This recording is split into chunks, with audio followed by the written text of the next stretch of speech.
Mesa de Contratación, el podcast de Gobierto en el que hablamos con profesionales del mundo de la contratación pública sobre los retos, oportunidades y técnicas para alcanzar una contratación pública eficiente y con valor estratégico.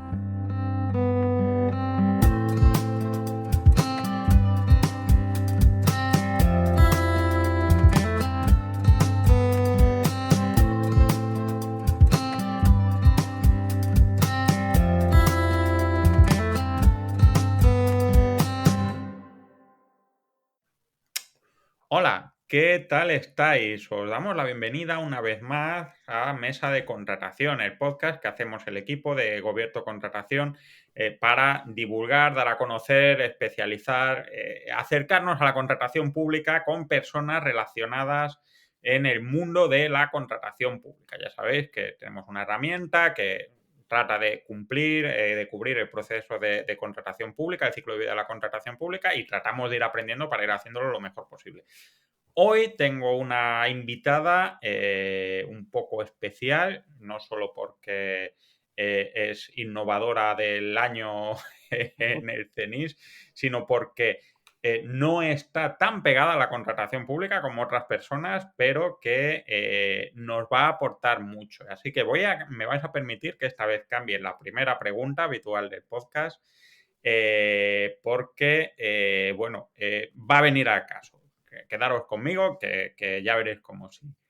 Tengo aquí conmigo a Isabel Belmonte y te voy a hacer la primera pregunta así a bocajarro. Isabel, ¿quién eres y por qué es en tu caso o por qué la formación en tu caso? Pues bueno, buenas tardes, Sergio. Lo primero de todo, darte las gracias por invitarme a tu espacio, del que soy seguidora, y la verdad es que siempre que tengo oportunidad veo mucho de vuestros podcasts, o sea que también felicitarte por la difusión del conocimiento que hacéis a través de este medio, ¿no? Bueno, yo, como tú me has presentado, soy Isabel Belmonte y, bueno, yo fundamentalmente a lo que me dedico y lo que me gusta es la formación, ¿no? Hasta el año pasado estuve de directora en la Escuela de Formación e Innovación de la Administración Pública de la Región de Murcia y actualmente pues soy gerente en el Parque Móvil Regional de la Comunidad Autónoma. Como tú muy bien has dicho, es decir, no tengo relación directa, no soy especialista en contratación, pero evidentemente como gestora pública tengo relación directa o a veces más directa, a veces menos indirecta con la contratación pública. Ahora, en este puesto en particular, mi relación es un poquito más directa que en anteriores puestos de trabajo, pero la formación para mí sigue siendo mi leitmotiv, es decir, aunque ya no esté como responsable máxima de la formación en el ámbito autonómico, sigo muy directamente en temas de formación, porque bueno, soy colaboradora del INAP en la comunidad de formación del INAP Social. Bueno, participo en diferentes eventos y congresos de nivel nacional y bueno, siempre cuando nos gusta una cosa y sentimos pasión por algo, siempre de una manera u otra estamos en ella, ¿no? En esas cosas que nos hacen felices y que nos gustan, ¿no? Y que nos roba el tiempo de una manera totalmente sorpresiva. Totalmente. Y ahora diréis, si esto no se debería llamar mesa de formación, pues no, es mesa de contratación y es que, como hemos visto a lo largo de los programas que llevamos, el tema de la profesionalización en la contratación pública es capital, ¿no? Y queríamos hablar, ya hemos hablado de precisamente esa profesionalización, pero queríamos hablar con alguien que tenga un conocimiento de la formación como un elemento activo en la contratación pública y en esta profesionalización. Y la primera pregunta, ya pasada la pregunta tradicional, es que, claro, estaba yo pensando, yo te conocí precisamente con todo el tema del CENIS del año pasado, y estaba yo pensando que, claro, estamos en un escenario muy complejo para la contratación pública, ¿no? No solo porque ya de por sí es muy compleja, sino porque gran parte de toda la recuperación económica depende en gran medida de qué manera hacemos una contratación eficaz y eficiente que pueda contratar al ritmo necesario y además que sea lo más justa y adecuada posible a los objetivos, ¿no? Y en ese sentido, pues claro, la formación es un elemento capital, ¿no? Así que estamos hablando de una situación de desafíos, una normativa compleja, muchas exigencias, muchas expectativas, un ritmo de trabajo muy complicado Y a todo esto, la gente necesita formarse porque ha cambiado, el último año ha cambiado mucho la contratación. ¿En qué panorama nos encontramos ante este escenario? ¿En qué situación se encuentra la formación? Bueno, pues lo has dicho tú muy bien, Sergio. Es decir, el contexto actual en el que nos encontramos es un contexto absolutamente complejo, incierto y cambiante, ¿eh? De lo que valía para ayer no vale para hoy.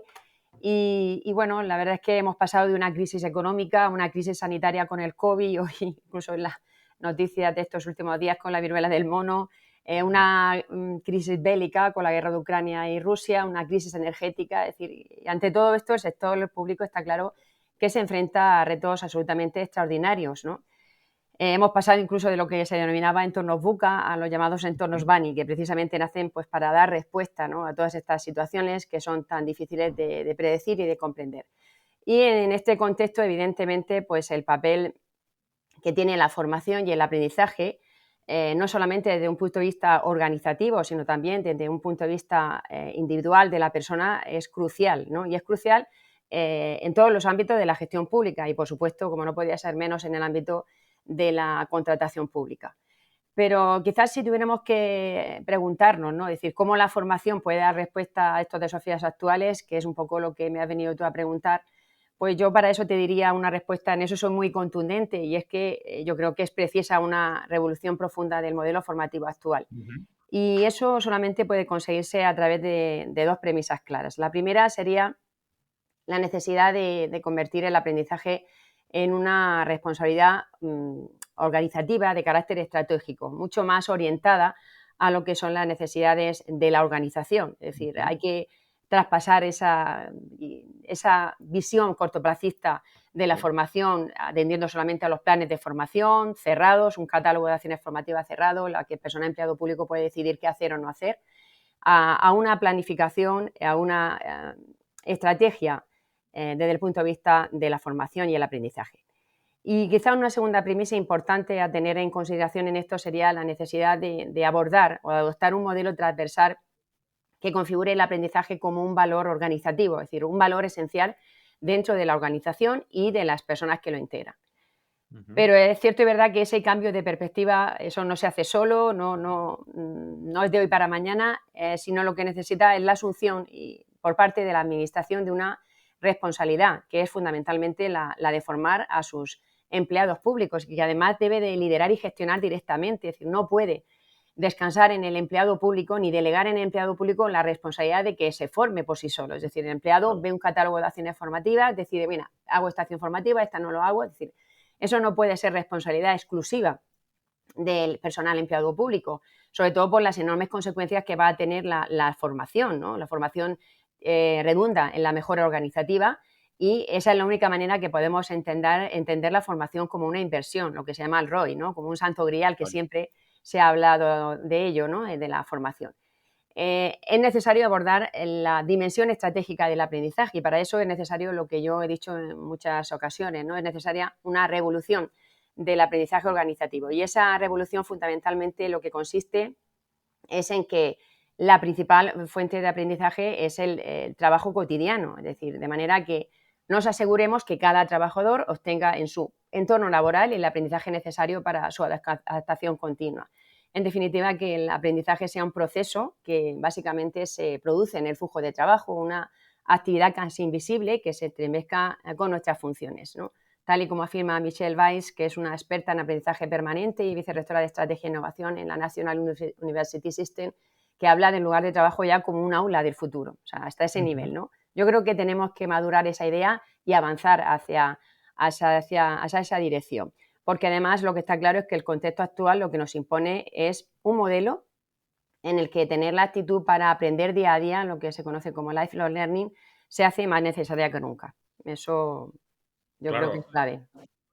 pues la verdad es que es súper extenso todo esto que me has comentado y claro, estaba pensando yo que muchos de los retos que estás o de oportunidades que estás definiendo acerca de esa incorporación constante y demás y de la actualización y todo esto, en el caso de la contratación no solo es que sea complejo, sino que es una necesidad aún más apremiante, ¿no? Porque De repente crees que sabes algo y surge un nuevo dictamen de una junta consultiva o una modificación de la ley, un nuevo Real Decreto que cambia los criterios y demás a una materia que, como digo, es especialmente compleja, ¿no? Y esto es una pregunta que tenía muchas ganas de hacerte, y es que ¿hay algo de especial o de específico? ¿Hay algún tipo de reto específico a la hora de formar en una materia tan volátil y compleja como la contratación respecto a otras materias de la administración, quizás más tranquilas, más apacibles, más controlables, más estáticas? ¿Cómo ves esto desde tu experiencia?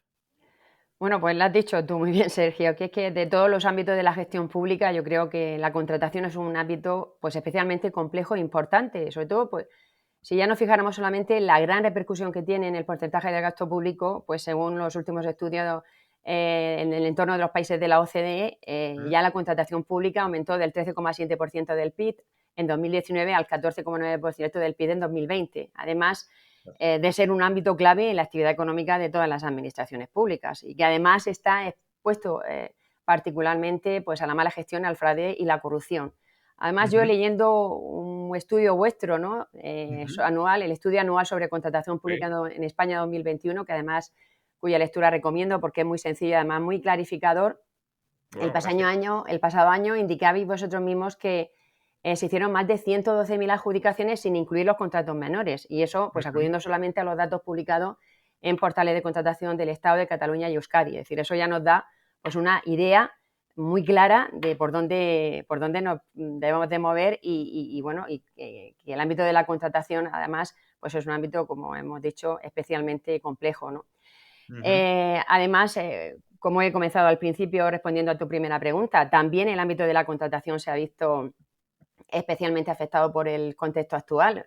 Con ocasión de la crisis sanitaria hemos tenido compras masivas de material Ujú. sanitario, hemos hecho un uso, incluso abuso de contratos de emergencia y esta circunstancia ha provocado pues, que hubiera un antes y un después también en el ámbito de la contratación. Además, actualmente la irrupción de los fondos europeos Next Generation también han condicionado un incremento exponencial de la compra pública hasta niveles incluso que no se veían desde hace más de un año. Casi Ujú. 14.000 contratos se adjudicaron en diciembre del año pasado, de 2021, ¿no? Entonces, la importancia además que van a tener los fondos europeos en todo lo que es en los próximos años y la compleja fiscalización de todos los contratos, pues ha hecho que aterricen además conceptos que, bueno, no eran totalmente desconocidos en el ámbito Ujú. jurídico, pero realmente no se tenían muy controlados o muy en el día a día, como es la gestión de riesgos, el compliance y además todo lo que tiene que ver con los planes antifraude como instrumentos, ¿no?, Sí. jurídicos para evitar la corrupción. Todo lo que es la formación y el aprendizaje en todas estas materias, de luego, tiene que estar presente y, bueno, hay que saberlo un poco, como he dicho al principio, saber dónde nos movemos, ¿no? Porque, bueno, a toda la situación actual hay que sumar el fuerte impacto del incremento de las materias primas y la energía sobre los contratos públicos y, consecuentemente, el incremento de los precios que está provocando que muchos contratos queden desiertos, sobre todo obras y suministros. Yo ahora mismo en el parque móvil regional en el que me encuentro, precisamente lo estoy observando de primera mano, sobre todo en todo lo que Claro. tiene que ver el suministro de combustible y electricidad. Es decir, eso es algo que el gestor del día a día tiene que convivir con eso y evidentemente tiene que estar preparado y contar con los recursos y los conocimientos necesarios para saber afrontarlo de una manera exitosa, ¿no? Y desde un punto de vista eficiente y eficaz. Además, bueno, cada vez también están teniendo mucha más importancia todo lo que son los acuerdos marco, como fórmulas mucho más flexibles y ágiles de cara a la contratación, sobre todo Ujú. por la gran simplificación de los trámites que conllevan, ¿no? Además, creo que vosotros también en vuestro espacio tenéis algún webinar para el próximo Sí, sí, treinta sí, y uno estamos de mayo, ¿no? Que espero no poder Cuñita, perderme, si ¿no? estáis viendo esto casi en directo, estáis invitados. Pues nada, yo espero poder tener ocasión de poder verlo en directo, si no lo podré ver en diferido. Estarán Y, grabados. y el parque móvil regional, por ejemplo, esta situación también la veo en mi día a día, sobre todo con lo que son los seguros y la adquisición de vehículos. Y luego, pues eso, no podemos nunca de olvidarnos que el uso abusivo de la contratación menor sigue existiendo, a pesar de los esfuerzos del legislador, ¿no? Y que son datos de la oficina Urrescon, hay unos 293.000 contratos adjudicados en 2021, y eso sin llegar a ser un dato fiable por la gran complejidad, la Claro. heterogeneidad y desde luego pues porque la información que se publica en las plataformas, bueno, pues no es del todo la idónea para llevar un adecuado control y seguimiento. Pues todos estos retos, evidentemente, lo que plantea la contratación actualmente, pues deben asumirse a través de la adecuada y necesaria formación y capacitación del personal empleado público y de todo el personal existente en las unidades de contratación, y eso como una herramienta estratégica clave para poder asumir esos retos y afrontarlos con garantías de éxito. Además, hay un documento que a mí me gusta especialmente y que además releí el otro día, de la OCDE, sobre recomendaciones en materia de contratación pública. Y ahí en la recomendación 9, pues hace referencia expresa y muy clara a la necesidad de que los países que se adhieran a esta recomendación dispongan de un personal dedicado a la contratación pública con capacidad de aportar en todo momento y de manera eficaz y eficiente la debida rentabilidad. Habla de la necesidad de asegurar de que los profesionales de la contratación pública, es decir, habla de profesionales, es decir, ya está hablando de una necesaria profesionalización en el ámbito de la contratación pública, que tengan un alto nivel de integridad, de capacitación teórica y actitud. Habla de que tengan las capacidades adecuadas, llegando incluso a reconocer a la contratación pública como una profesión en sí misma, ¿no? En definitiva, habla de ofrecer los profesionales de la contratación pública un sistema de carrera atractivo, competitivo, ¿no? Y de fomentar incluso la adopción de enfoques colaborativos, ¿no? con entidades como universidades, pues con el fin de mejorar todo lo que son las capacidades y la competencia del personal de contratación pública. O sea que el rol y el papel que tiene la contratación, pues como te he dicho, yo creo que es evidente y es crucial también en el ámbito de la contratación pública. Yo creo que hoy día sí cabe mucho más.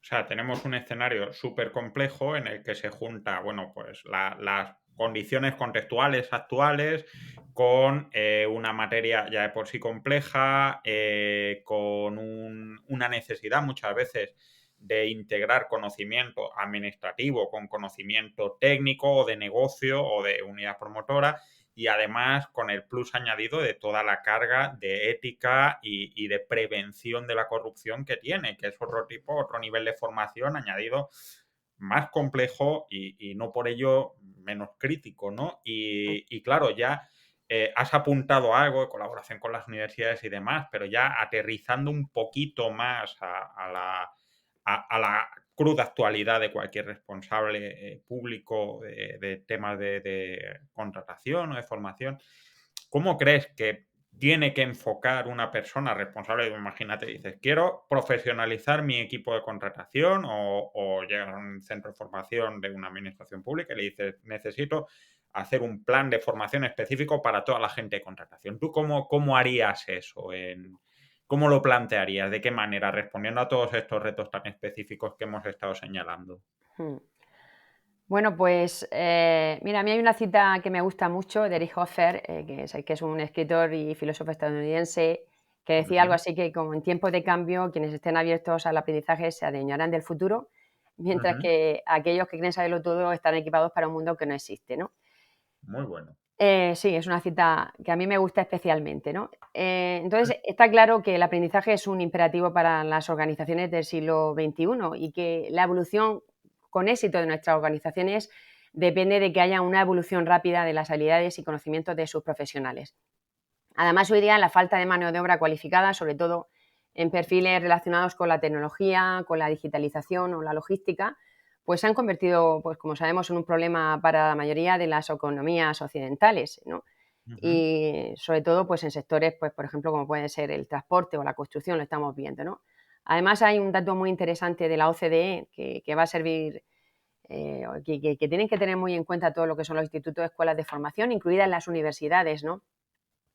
En que en los próximos 10 años habrá que reeducar y reentrenar a más de 1.000 millones de personas en todo el planeta, y que incluso en este 2022 actualmente se espera que cambien el 42% de las habilidades básicas necesarias para realizar trabajos existentes en la actualidad. De ahí que un papel importantísimo de las escuelas o institutos de formación, en definitiva de todas aquellas unidades que de una u otra manera tengan entre sus tareas y responsabilidades la formación, es el de actuar como auténticos facilitadores de los procesos personales de aprendizaje. Es decir, cuando hablamos de una institución o una unidad de formación y la vemos solamente desde un lado, Es decir, diciendo, bueno, este Instituto Escuela de Formación se tiene que dedicar a organizar cursos de formación. Es una visión totalmente cortoplacista, es una visión totalmente sesgada, es una visión muy miope de la realidad, porque realmente los institutos de escuelas de formación deben de transformar su rol, y de ser gestores de formación deben de transformarse a ser agentes del cambio y lo que es la innovación organizacional, ¿no? Eso es evidente. Y todo esto además es algo que no es exclusivo del sector público, porque el sector privado también está en la misma competición. Es decir, al final gestionar el conocimiento en las organizaciones, que podríamos definirlo como la sistematización del conocimiento para que esté a disposición de todos los integrantes de la organización, es una cuestión clave y nada baladí. Por tanto, y respondiendo ya más directamente a tu pregunta, la única manera de que desde el punto de vista de la formación, desde el sector público, se pueda hacer frente a estos desafíos, y centrándonos en el ámbito de la contratación pública, es a través del diseño de una estrategia, es decir, a través del diseño de estrategias formativas que tengan clara muy bien, que teniendo clara muy bien cuál es la misión y visión de la organización, establezca claramente cuál es su propósito, es decir, al final, por qué nuestra actividad es importante, poniendo siempre el énfasis en la razón de ser de la organización, porque, bueno, hay también una frase de Peter Drucker que decía que son verdaderamente la estrategia en las organizaciones es la que tiene que describir fundamentalmente las tensiones fundamentales entre la continuidad y el cambio, y cómo las organizaciones excelentes, sobre todo en procesos de adaptación al cambio, tienen que tener claro lo que no deben cambiar. Y en esto, sin duda, el aprendizaje es un elemento nuclear. De ahí, pues, como te he dicho anteriormente, la importancia de contar en el ámbito de la contratación, pues, con perfiles profesionales, con la capacitación y los conocimientos necesarios, ¿no? Se hace necesario, pues, contar con verdaderos equipos de trabajo especializados en la materia. La necesidad de planificar y programar anual o plurianualmente la contratación. Además, el propio artículo 28 de la Ley de Contratos del Sector Público habla de la necesaria planificación, ¿no?, de la contratación, ¿no?, como una palanca de cambio organizativo. O incluso también otra vía sería la de estandarizar el aprendizaje en el propio puesto de trabajo a través de píldoras formativas, el microaprendizaje, es decir, que cada trabajador que esté en este tipo de unidades o incluso en otras que tengan relación más indirecta con la contratación puedan acceder a esos conocimientos de una forma directa a través del diseño de itinerarios formativos basados en competencias. Aquí la colaboración con las universidades yo considero que es crucial y es muy, muy importante. Es decir, estas serían quizás las formas en las que yo, a través de las cuales se enfocaría la formación y para tener éxito en esta materia, en la contratación pública. Pero, desde luego, el diseño de estrategias formativas yo pienso que es clave y es fundamental. Sin eso, evidentemente, no será posible afrontar ningún reto formativo, y ni siquiera en el ámbito de la contratación pública. Claro, tú fíjate, comentas la importancia de la estrategia y a fin de cuentas, y lo enlazas muy bien con la planificación, ¿no? Porque posiblemente si tenemos una idea de planificación de contratación, podemos definir la estrategia formativa que necesitamos y luego lo completas con metodologías que no son las habituales, ¿no? O las más tradicionales en la formación de empleados públicos, con, por ejemplo, las píldoras formativas o, por ejemplo, pues la colaboración con universidades, ¿no? O sea, un poco también personalizar, no hay, por así decirlo, no hay una respuesta estándar a las necesidades de formación de contratación, sino que cada organización tiene que encontrar su propio camino, ¿no? Que es quizás una de las cosas que son más importantes, ¿no? Es más o menos lo que estamos planteando, ¿verdad? Sí, Sergio, porque además hemos dicho que el COVID y la situación, el contrato actual han supuesto un antes y un después en la Claro. formación. Es decir, evidentemente nosotros cuando irrumpió la pandemia, es decir, yo en ese momento estaba como directora de la escuela y toda la formación era, te diría que el 90% de la formación era presencial. Ahora, pues evidentemente ya no podemos hablar en los mismos términos que se hablaba con anterioridad a la pandemia. Es decir, ahora la formación fundamentalmente es una formación de naturaleza híbrida. Es cierto y verdad que todo lo que es la formación virtual está facilitando el acceso a contenidos formativos que no eran posibles o que eran absolutamente desconocidos con anterioridad a este momento. Y por tanto, evidentemente, ese tipo de situaciones pues han impactado muy de lleno en el ámbito formativo, ¿no? Y en la manera en que las personas aprendemos en las organizaciones, ¿eh? Pero además no solamente en unas organizaciones públicas, sino también en las organizaciones privadas. Es decir, eso ha impactado de lleno y ya no aprendemos de la misma manera que hace escasamente 2 años. Y en este sentido, claro, la parte presencial no es tanto que desaparezca, sino que quizás cambia su enfoque, ¿no? Es un elemento que tiene un papel un poco distinto en la formación actual, ¿no? Creo yo. Y más teniendo en cuenta que hay una parte de formación en valores y en conocimientos y demás en los que quizás sea algo más importante, ¿no? En todo el tema de compliance y demás. Y todo esto, quizás el intercambio de experiencias que permite un canal más presencial puede ser más interesante que una formación más canónica online, ¿no? Ujú. Sí, y luego, bueno, son muy importantes todo lo que son las redes colaborativas, ¿no? De trabajo, ¿no? Nosotros, o sea, por ejemplo, en el INAS Social estamos trabajando muy directamente con eso, ¿no? Es decir, nosotros ahora mismo, a lo largo de todo el año, estamos programando webinars, estamos programando, es decir, debates y estamos programando, pues, momentos en el que, bueno, todos aprendemos de todos, ¿no? Es decir, son experiencias que verdaderamente, bueno, permiten que el conocimiento esté ahí a flor de piel y que verdaderamente es una forma de gestionar conocimiento. Y bueno, yo creo que eso antes de la pandemia no estaba tan visible, no era tan frecuente. Y yo creo que eso es ya algo de lo que no nos vamos a poder desprender en el ámbito de la formación. Es decir, creo que... Luego, por otro lado, un poco continuando con este razonamiento, es una formación, por así decirlo, más inmersiva para el empleado porque es más constante y demás. Pero claro, no olvidemos un poco cómo empezaba la entrevista y es que los departamentos de contratación estaban, si de normal ya estaban exigidos, ahora están hiper exigidos, ¿no? De esfuerzo y demás.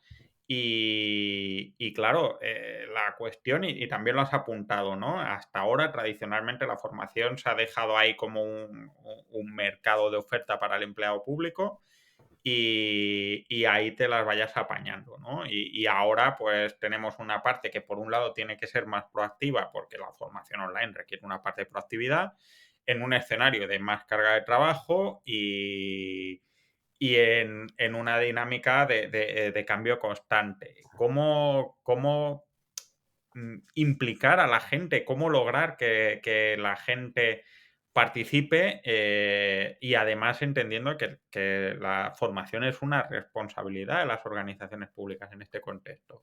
Ujú. Bueno, yo creo que para eso la primera clave o una clave muy importante es saber transmitir a las personas que forman parte de tu organización, a las personas que integran las organizaciones, que el verdadero reto hoy día no es solo aprender conocimientos o nuevos conocimientos, sino aprender a aprender, es decir, Ujú. comprender cómo gestionar la realidad que se presenta ante nosotros. Yo creo que eso es clave, ¿no? A mí hay un artículo de Xavier Matsek que me gusta mucho, que denominado El cambio es autoexigencia, que dice que una de las principales autoexigencias del ser humano y de las personas hoy día en el ámbito de las organizaciones va a ser el aprendizaje continuo, ¿no? La formación es cómoda, pero el aprendizaje es convertir al final la formación en una experiencia que nos haga crecer y adaptarnos mejor. Y si el aprendizaje debe ser algo continuo, que se debe de mantener a lo largo de toda nuestra vida, el desaprendizaje tiene que ser selectivo porque al final desaprender sin duda va a ser lo más autoexigente y lo que verdaderamente más va a costar, ¿no? Yo además considero que para que una persona, el aprendizaje, para que al final esa semilla del aprendizaje florezca en todas las personas, son necesarias varias claves, ¿no? La primera, pasión y propósito, es decir, nuestra capacidad de soñar y saber cuál es nuestra razón de ser, ¿no? La Ujú. confianza, ¿no?, en hacer realidad ese sueño, la resiliencia, que es la necesidad al final de poder enfrentarnos a un mundo incierto y a menudo adverso, la curiosidad, que además yo creo que es clave en el aprendizaje. Yo, además, a la curiosidad la califico como el verdadero azúcar del aprendizaje para que activemos nuestra atención y nos hagamos nosotros mismos a preguntas. Incluso yo añadiría también, siguiendo a Héctor Ruiz, que tiene un libro magnífico, Aprendiendo a aprender, que destaca la importancia de las emociones a la hora de aprender y su estrecha relación con la motivación para aprender, porque es cierto y verdad que verdaderamente en el aprendizaje solamente se puede aprender aquello que se ama, ¿no? Cuando dice algo nuevo a la persona, ¿no? Evidentemente, la pasión todo aquello que te gusta, ¿no? Y que de alguna u otra manera, pues el gusanillo ese que decimos, ¿no? Claro. Cuando algo no, por lo que sentimos pasión es importante. Entonces, al final, es necesario que en todas las estrategias de cambio al personal empleado público, a las personas de las organizaciones lo entiendan, que los acepten y además adopten esas estrategias de change management, de cambio organizativo, ¿no? Deben estar implicadas en primera persona porque además deben saber la nueva hoja de ruta de la organización. Esa es la única manera de que las personas a nivel organizativo se sientan parte en esa hoja de ruta y al final entiendan necesario el aprendizaje y la necesidad de aprender a aprender. Eso yo creo que es clave, ¿no? Claro, por un lado, a fin de cuentas, estamos hablando de que la formación tiene que estar integrada en una parte más amplia de implicación de las personas en la organización y de entender el papel de las personas en la organización, un papel más activo. Y por otro lado, de una situación en la que muchas veces el aprendizaje viene de la propia necesidad, ¿no? Tú has hablado del INAP social, yo también utilizo mucho el INAP social, por ejemplo, en la comunidad de contratación, pues la utilizo mucho y ahí ves efectivamente muchísimo aprendizaje entre pares como redes de colaboración, ¿no? Pues lo típico, ¿no? ¿Alguien me puede orientar con estas cosas y demás? Y eso creo que es enormemente práctico. Lo que me preocupa así un poco es que, por un lado, muchas veces me da la sensación de que esta formación tan movida por la necesidad y tan proactiva acaba haciendo una formación en la que solo nos formamos de lo que exactamente necesitamos en un momento dado y no sé si eso es un riesgo. Y luego, que no sé hasta qué punto estamos haciendo una especie de formación a dos velocidades, ¿no? Porque al final a mí me da la sensación de que quien participa en redes, quien busca información y todo esto es siempre un perfil más o menos determinado, más o menos amplio de personas de la organización. Y luego hay una gran cantidad de personas, no sé si mayor o menor, que directamente hacen un trabajo transaccional de cumplir con lo mínimo, acaban y han terminado, ¿no? Y eso yo no sé cómo ves, hasta qué punto o de qué manera crees que se podría trabajar en esa integración, en esa curiosidad, en esa motivación por el cambio para hacer que el primer grupo sea mayoritario y el segundo sea un poquito más pequeño, ¿no? Uh-huh. Bueno, pues esa es una realidad, la que tú has descrito, y es una realidad en las organizaciones, ¿no? Evidentemente hay organizaciones que son mucho más proactivas hacia el aprendizaje y hacia la formación, pero que otras, ¿no? Pero realmente has descrito una situación que además preocupa, ¿no? Preocupa porque, bueno, el aprendizaje, como he dicho, yo entiendo que es fundamental y es básico si queremos gestionar el cambio y sobrellevar y sobrevivir a este contexto, ¿no? Al contexto actual. Y para todo eso yo creo que el papel del liderazgo es fundamental. Es decir, los líderes, las personas que ocupan posiciones de liderazgo en las administraciones públicas deben ser los principales impulsores de la transformación y el cambio. Yo lo denomino esto como el liderazgo impulsor del cambio. De ahí la necesidad de impulsar y desarrollar nuevas habilidades en los líderes, que también los líderes tienen que formarse. Es decir, a ser líder no se aprende de un día para otro. Es decir, hay que aprender a dirigir en base a objetivos, a ver cómo potenciar el aprendizaje, cómo impulsar la inteligencia colectiva, cómo gestionar la inteligencia emocional. Es decir, que los líderes y los mandos intermedios a modo de drivers deben ser los primeros en asumir la responsabilidad de crecimiento y desarrollo del personal en su vida laboral diaria, de las personas que tienen a su cargo, ¿no? Yo ahora mismo, quizá ya por deformidad, pero yo en la unidad administrativa en la que ahora estoy, en la gerencia, pues bueno, ya estoy diseñando un plan de formación para todo el personal. Ahora mismo yo tengo allí más de 60 personas en diferentes colectivos, entre personal de administración y servicios, personal conductor y personal de taller y personal de mantenimiento. Y bueno, ya estoy diseñando un plan de formación que espero, pues, una parte desarrollar en este segundo semestre del año y, bueno, de cara al año próximo, incluso desarrollar una pequeña estrategia formativa para el personal. Además, a mí me encanta cuando alguien pide formación, es decir, porque eso es una sintomatología clarísima de que, mira, yo sé que quiero hacer bien mi trabajo y sé que me faltan conocimientos y quiero formarme para aprender a hacerlo bien. Es decir, eso, cuando te piden formación es que eso es una organización que está deseosa de hacer bien su trabajo y bueno, y que tiene una responsabilidad con lo que hace. Pero insisto en que ahí los líderes y los mandos intermedios también tienen ese papel básico y fundamental. Deben ser los que favorezcan el aprendizaje de los suyos, pero bueno, al mismo tiempo también ellos mismos deben de aportar y compartir conocimientos y experiencias con sus equipos. Deben ser, en definitiva, un liderazgo ejemplarizante, porque al final el líder, el máximo responsable, es el espejo en el que se mira toda la organización, y eso es así. Es decir, si a ti te ven, bueno, que tú no tienes ningún compromiso con la formación, que ni siquiera te preocupas por formarte, pues al final eso también, bueno, pues hace una cierta mella en el personal, ¿no? Además, yo creo que desde el punto de vista de la innovación, innovar y adaptarse, yo creo que son los dos verbos más conjugados en los últimos años en las organizaciones. Y a mí también me gusta especialmente mucho una definición de la Fundación Cotet de Innovación, que es todo cambio basado en conocimiento que genera valor, ¿no?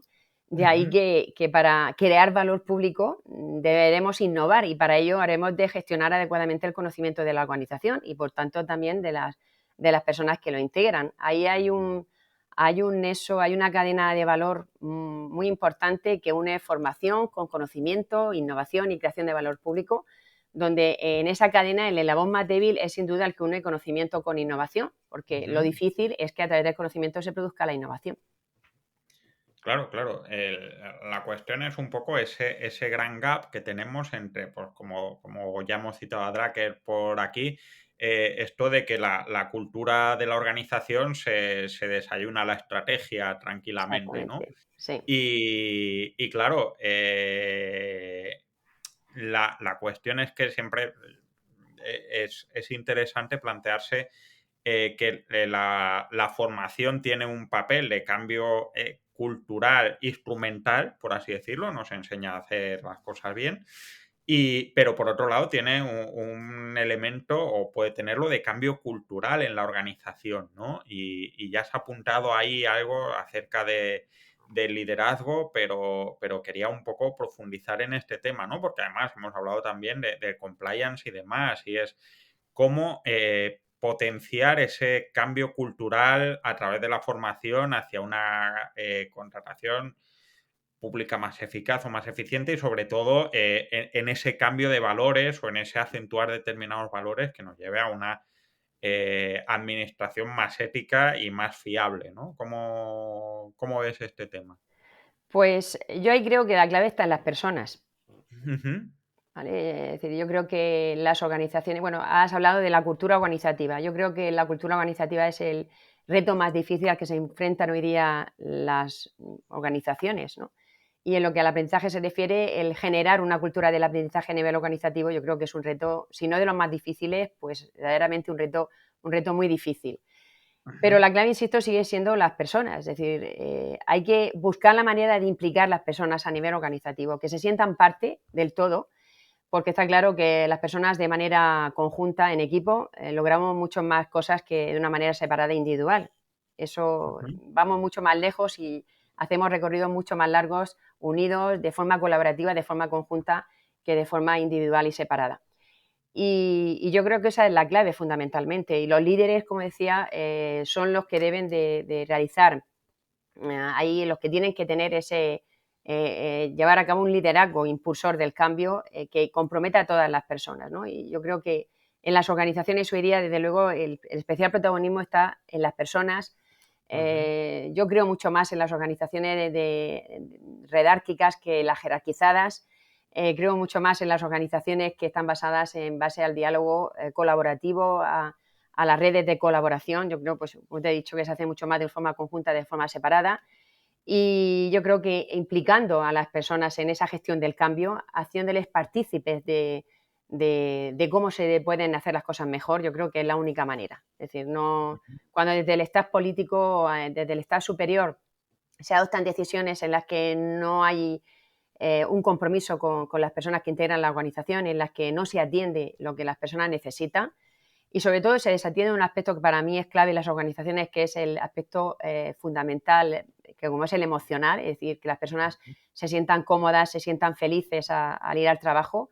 Cuando eso se desatiende, pues convertimos a las organizaciones en organizaciones totalmente rígidas, herméticas, en las que, bueno, la persona, desde luego, que no da lo mejor de sí misma, porque no nos olvidemos, un empleado público, pues bueno, puede limitarse a ir a su trabajo, cumplir su horario, pero de luego a nivel de trabajo, pues bueno, se puede implicar lo justo. Y eso, sin duda, a quien perjudica es sin duda alguna al conjunto de la organización. Con lo cual, yo creo que la mejor manera para conseguir esto es implicar a las personas dentro de esas estrategias de cambio, haciéndolas partícipes y además haciéndolas partícipes de una manera colaborativa. Yo creo que esa es la clave. Pues desde luego, si la gente siente algo como suyo, es más fácil que participe y que lo quiera y que lo mime y demás. La última pregunta, no quiero robarte más tiempo, siempre me gusta que soñemos un poco con la última pregunta, o que soñemos o que ayudemos a otra gente a soñar. Y quería preguntarte, ¿cómo crees que podemos identificar una organización en la que la formación es un motor de cambio tanto interno como para su entorno? En las administraciones públicas, las administraciones están para cambiar la sociedad de una manera o de otra. ¿Cómo puede alguien decir, quiero saber cómo sería ya haber llegado a una organización en la que la formación es el motor del cambio? Vale, pues vamos a diseñar, ¿no?, esa organización ideal de la que tú hablas, ¿no? Venga. Bueno, pues yo creo que en primer lugar, ideal y que además existe en algunos sitios, ¿eh? Es decir, yo creo que debemos de aspirar en las organizaciones en las que eso todavía no está realmente desarrollado, no hemos llegado a ese nivel, tenemos que aspirar a eso, ¿no? Y yo creo que la parte en la que cada uno nos toca, a mí en la parte que me toca o en la tuya, ¿no? A cada uno de nosotros debemos de intentar conseguir ese objetivo. Yo creo que una de las primeras premisas sería que tenga claro la organización que el aprendizaje es una responsabilidad organizativa de carácter estratégico. Esa sería la primera línea a conseguir. La segunda sería el poseer una fuerte cultura del aprendizaje, ¿no? Como el desafío más crítico al que se encuentran las organizaciones, ¿no? Ya he dicho que eso es difícil, es el desafío más crítico al que se puede encontrar una organización, pero no es imposible. Es decir, hay que trabajarla desde diferentes vías y ya he dicho que una de ellas es el de implicar a las personas en esa estrategia de cambio. Yo creo que una tercera una tercera clave sería que los líderes de dicha organización sean los que asuman un papel clave a la hora de impulsar y gestionar el conocimiento del personal que integra la organización. Otra sería pues que las personas también que integran esas organizaciones pues tengan interiorizada esa necesidad de aprender a aprender, ¿no? Y desaprender como retos a nivel individual. Es decir, has hablado antes del derecho que tienen los empleados públicos de formarse, pero también tienen un deber, es un derecho-deber, ¿no? Y por tanto yo creo que bueno, pues hay que ayudar a que las personas tengan interiorizada esa necesidad de aprender, aprender y desaprender, porque entonces no habrá necesidad de obligarlas para nada, ellas mismas buscarán los recursos necesarios para poder formarse, incluso lo reclamarán de la organización. Y también el que las personas tengan interiorizada esa necesidad del aprendizaje permanente a lo largo de toda la vida profesional. Yo creo que bueno, eso va a ser una latente, ¿no? Y sobre todo pues en los tiempos y en los años que nos esperan, en que esa necesidad de aprendizaje permanente, lo que yo creo que se ha puesto encima de la mesa, por encima de todo, es que esa necesidad sí o sí existe y desde luego en los empleos del futuro es algo que se va a requerir, ¿no? Para poder estar en los puestos de trabajo del día del mañana, ¿no? Y en definitiva, pues necesitamos organizaciones que faciliten el aprendizaje, lo que conllevará fundamentalmente pues, la necesidad de que la libertad para que la gente comparta, la existencia de redes abiertas, ¿no? de intercambio de conocimiento que son muy importantes, el ser proactivos para utilizar los recursos de la organización y bueno, y la tecnología en esto, no hemos hablado mucho de ella, pero la tecnología en esto tiene un papel clave y fundamental. Y bueno, en definitiva y en última instancia dar a cada cual lo que necesita, es decir, cada persona aprende a su ritmo, tiene unas necesidades de aprendizaje distintas y lo importante es individualizar, es decir, el aprendizaje, es decir, lo que he dicho, dar a cada cual lo que necesita. Yo creo que esas serían, así muy resumidamente, las principales claves para conseguir esa organización ideal en el que la formación sea esa herramienta estratégica clave y ese factor del cambio. Bueno, no me resisto a preguntar, has dicho que existen algunas así, si nos puedes dar alguna pista, nombre, identificación, paradero, para que vayamos a mirar por lo menos su web, estamos más que bien Bueno, encantados. yo hablaría a nivel de escuelas, ¿no? A mí, por ejemplo, el EIAD, el Instituto Andaluz de Administración Pública, el INAP y también la Escuela de Administración Pública Catalana, para mí son 3 referentes claves muy importantes a nivel nacional. Pues mira, lo tendremos en cuenta. Bueno, yo ya las conocía, pero si alguien no los conoce, niños y niñas, seguid estas 3 escuelas que tienen un montón de recursos activos y abiertos para poder aprender de manera además bastante entretenida y bastante útil y bastante motivante, ¿verdad que sí? Uh-huh. Bueno, pues muchísimas gracias, lo he pasado muy bien, aunque me ha pasado ahora el tiempo aunque rapidísimo. sea redundante, he aprendido mucho hablando de formación y es algo que ya había yo, me recuerda a otros tiempos y otras vidas y me lo he pasado súper bien. Isabel, muchísimas gracias por acompañarnos y por estar aquí y por enseñarnos tanto sobre formación que esperamos poder aplicar en las organizaciones. Nada, muchísimas gracias a ti y bueno, por invitarme a estar aquí. He pasado un rato muy, muy agradable contigo, conversando. Encantado, porque de eso es de lo que se trata. Y a todos los demás estáis más que invitados a la próxima mesa de contratación, que será más pronto que tarde y no podrá ser mejor, porque no puede ser mejor, pero será desde luego distinta. ¡Hasta luego!